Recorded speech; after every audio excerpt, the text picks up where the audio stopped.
Halo, teman-teman. Selamat datang kembali di Lebah Milenial. Pada video kali ini, kita akan mempelajari tentang tanaman yang menarik dan bermanfaat, yaitu tanaman paku-pakuan. Mari kita jelajahi keindahannya dan pelajari manfaat luar biasa yang dapat kita peroleh dari tanaman ini. Ada berbagai manfaat tumbuhan paku yang wajib untuk kamu ketahui. Tumbuhan paku juga banyak dikenal di Indonesia sebagai pakis-pakisan. Tumbuhan ini banyak hidup di wilayah yang basah dan beriklim lembab. Tumbuhan ini juga cenderung banyak ditemukan di daerah yang relatif kurang subur. Tumbuhan paku adalah salah satu jenis tumbuhan yang masuk ke dalam golongan Tracheopi. Artinya, tumbuhan paku adalah jenis tumbuhan yang memiliki pembuluh sejati. Sistem pembuluh pada tanaman paku meliputi akar, batang, dan juga daunnya. Bila tumbuhan lain berkembang biak dengan memproduksi biji, tetapi tumbuhan paku berkembang biak dengan memproduksi dan menggunakan spora. Spora yang dihasilkan oleh tanaman paku ini disimpan di dalam kotak spora atau yang disebut sebagai sporangium. Sementara itu, kumpulan sporangium berkumpul di dalam sorus yang dilindungi selaput disebut insidium. Ada berbagai manfaat tumbuhan paku bagi kehidupan manusia. Manfaat tumbuhan paku yang paling terkenal dan populer ialah sebagai tumbuhan hias. Sebagian jenis tumbuhan ini juga bisa digunakan sebagai bahan makanan. Sebelum membahas tentang manfaat tumbuhan paku, kita harus membahas terlebih dahulu mengenai jenis tumbuhan paku. Jenis tumbuhan paku dibagi berdasarkan fungsi daunnya, ukuran daunnya, serta jenis spora yang dihasilkan. Berikut ini adalah berbagai jenis tumbuhan paku yang perlu kamu ketahui. Berdasarkan bentuk daun tumbuhan paku terbagi menjadi dua jenis, yaitu tumbuhan paku tropofil dan tumbuhan paku sporofil. Jenis tumbuhan paku berdasarkan fungsi daunnya yang pertama ialah paku tropofil. Pada tumbuhan paku tropofil, daun pada tumbuhan tersebut tidak menghasilkan spora. Daun pada paku jenis tropofil hanya bertugas sebagai tempat untuk proses fotosintesis, proses pembuatan makanan, pada tumbuhan itu saja. Daun ini akan membantu tumbuhan untuk menyerap air yang disalurkan melalui stomata yang kemudian akan diproses dalam fotosintesis. Jenis tumbuhan paku berdasarkan fungsi daunnya yang kedua ialah tumbuhan paku sporofil.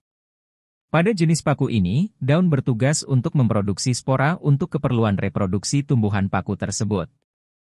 Spora yang diproduksi daun tersebut kemudian akan disimpan di dalam sporangium. Kumpulan spongarium yang juga disebut sebagai sorus terletak di bagian bawah daun tersebut. Kamu bisa melihatnya sebagai bintik-bintik yang berwarna kuning, coklat, atau coklat kehitaman.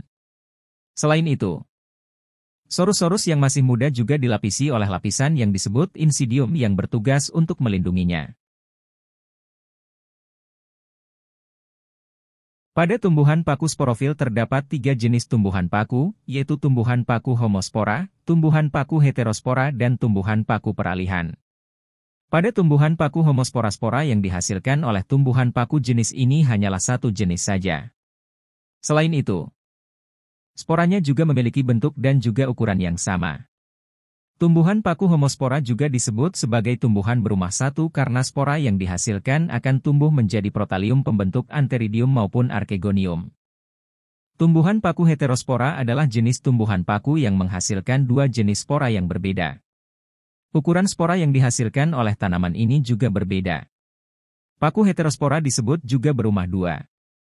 Spora yang berukuran besar atau makrospora berkelamin betina yang akan tumbuh menjadi makroprotalium pembentuk archegonium. Spora yang berukuran kecil atau mikrospora berkelamin jantan akan tumbuh menjadi mikroprotalium pembentuk antheridium. Tumbuhan paku peralihan adalah salah satu jenis tumbuhan paku berumah dua. Akan tetapi, berbeda dengan paku heterospora yang menghasilkan dua jenis spora dengan ukuran yang berbeda, paku peralihan memproduksi dua jenis spora dengan ukuran yang sama. Spora yang diproduksi oleh tanaman paku ini dapat tumbuh menjadi protalium yang akan membentuk salah satu alat kelamin. Pada bagian ini tumbuhan paku terbagi menjadi dua jenis tumbuhan paku mikrofil dan tumbuhan paku mikrofil memiliki daun yang berukuran kecil. Daun pada paku mikrofil tidak memiliki tulang pada struktur daunnya. Bentuk daunnya juga menyerupai sisik atau rambut serta tidak memiliki tangkai pada struktur daunnya. Paku mikrofil juga biasanya tidak memiliki diferensiasi sel untuk proses berkembang biak. Jenis tumbuhan paku berdasarkan ukuran daunnya yang selanjutnya ialah tumbuhan paku makrofil. Tumbuhan paku makrofil adalah jenis tumbuhan paku yang memiliki daun berukuran besar atau lebar. Daun pada tumbuhan paku makrofil biasanya bercabang dan memiliki tulang daun. Selain itu, daun tumbuhan paku jenis ini memiliki tangkai. Tumbuhan paku berdaun makrofil juga sudah mempunyai diferensiasi sel untuk proses perkembangbiakannya. Setelah mengenal berbagai jenis tumbuhan paku, saatnya kita membahas tentang manfaat tumbuhan paku. Tumbuhan paku atau pakis-pakisan adalah salah satu jenis tumbuhan yang dapat dengan mudah ditemui di berbagai wilayah di Indonesia. Tumbuhan ini banyak ditemukan tumbuh liar di berbagai tempat. Mulai dari di dinding hingga di selokan. Banyaknya tanaman paku yang ditemukan di sekitar kita membuat tumbuhan ini seringkali hanya dilirik sebelah mata. Padahal, tanaman paku mempunyai berbagai manfaat bagi kehidupan manusia. Berikut ini adalah berbagai manfaat tumbuhan paku.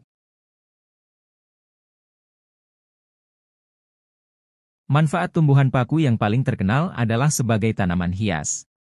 Ada berbagai jenis tumbuhan paku yang memiliki daun yang indah dan cantik membuat banyak orang memanfaatkannya untuk mendekorasi rumah mereka. Di antaranya yang paling umum digunakan sebagai tanaman hias yaitu suplir, sarang burung dan tanduk rusa. Jenis Lycopodium cernum dari tumbuhan paku juga sering digunakan sebagai pemanis dalam rangkaian bunga. Tanaman paku juga terkenal sebagai tanaman obat. Tidak semua tumbuhan paku dapat digunakan untuk obat-obatan. Manfaat tumbuhan paku sebagai obat-obatan adalah untuk mengobati diare, reumatik, konstipasi, hingga peradangan liver. Pakis biasa diolah sebagai sup atau ditumis. Ada banyak kandungan nutrisi di dalamnya seperti kalori, karbohidrat, potasium, vitamin A, vitamin C, kalsium, zat besi, dan serat. Manfaat tumbuhan paku yang berikutnya ialah sebagai pupuk. Ada berbagai jenis tumbuhan paku yang dapat membantu untuk menyuburkan tanah. Salah satu tumbuhan paku yang dapat membantu menyuburkan tanah ialah azolla yang banyak ditemukan di tempat-tempat yang tergenang air seperti di sawah. Tumbuhan paku kaya akan nutrisi penting seperti nitrogen, fosfor, kalium, dan unsur mikro lainnya. Ketika tumbuhan paku diuraikan atau digunakan sebagai pupuk organik, mereka melepaskan nutrisi ini ke tanah, memberikan sumber nutrisi yang alami untuk tanaman. Tumbuhan paku mengandung serat dan bahan organik yang membantu meningkatkan struktur tanah. Ketika pupuk tumbuhan paku digunakan, mereka dapat membantu memperbaiki tekstur tanah berlempung atau berpasir, meningkatkan drainase, retensi air, dan kerapatan tanah. Tumbuhan paku yang diuraikan menghasilkan humus yang membantu meningkatkan kesuburan tanah. Humus meningkatkan kemampuan tanah untuk menyimpan air dan nutrisi, serta memberikan lingkungan yang menguntungkan bagi mikroorganisme tanah yang bermanfaat. Tanaman paku memiliki sistem akar yang kuat dan menyebar, yang membantu mencegah erosi tanah. Ketika ditanam sebagai pupuk hijau atau digunakan untuk menutupi tanah terbuka, tumbuhan paku membantu menjaga tanah tetap stabil dan mengurangi hilangnya tanah akibat erosi. Tumbuhan paku juga dapat digunakan dalam program rehabilitasi dan restorasi lahan terdegradasi. Mereka membantu memperbaiki kesuburan tanah, menghancurkan gulma, dan memulihkan keanekaragaman hayati dalam ekosistem yang rusak. Penggunaan pupuk organik seperti tumbuhan paku lebih ramah lingkungan dibandingkan dengan pupuk kimia. Mereka mengurangi ketergantungan pada bahan kimia sintetis dan membantu menjaga keseimbangan ekosistem tanah yang alami. Manfaat tumbuhan paku yang berikutnya ialah sebagai pakan ternak. Daun paku, khususnya daun paku yang kering banyak digunakan sebagai pakan ternak. Beberapa spesies tumbuhan paku kaya akan nutrisi penting seperti protein, serat, dan mineral. Mereka dapat menjadi sumber pakan yang baik untuk ternak, terutama untuk hewan ruminansia seperti sapi, domba, dan kambing. Tumbuhan paku mengandung serat kasar yang penting untuk sistem pencernaan ternak. Serat kasar membantu menjaga kesehatan saluran pencernaan dan memperlancar proses pencernaan, serta membantu menghindari masalah pencernaan seperti kolik dan sembelit. Tumbuhan paku juga dapat menjadi sumber energi yang baik bagi ternak. Mereka mengandung karbohidrat kompleks yang dapat diubah menjadi energi yang dibutuhkan untuk pertumbuhan dan aktivitas fisik ternak. Selain itu, tumbuhan paku dapat memberikan variasi dalam pakan ternak, terutama di daerah yang sulit mendapatkan pakan lainnya. Ini membantu dalam memenuhi kebutuhan nutrisi dan keberagaman diet ternak. Tumbuhan paku sering tumbuh secara alami di berbagai habitat, termasuk lahan yang kurang subur. Mereka dapat dengan mudah diakses dan biayanya cenderung lebih rendah dibandingkan dengan beberapa jenis pakan ternak yang lain. Tumbuhan paku memiliki keindahan yang menakjubkan dan manfaat yang luar biasa. Dari keanekaragaman varietas hingga peran pentingnya dalam ekosistem, tanaman ini patut diapresiasi dan dipelihara. Jika Anda ingin menambahkan sentuhan eksotis dan keindahan alami pada lingkungan Anda, pertimbangkan untuk menanam tanaman paku-pakuan. Semoga video ini memberi Anda wawasan baru tentang keindahan dan manfaat tanaman paku-pakuan. Terima kasih telah menonton. Sampai jumpa di video berikutnya.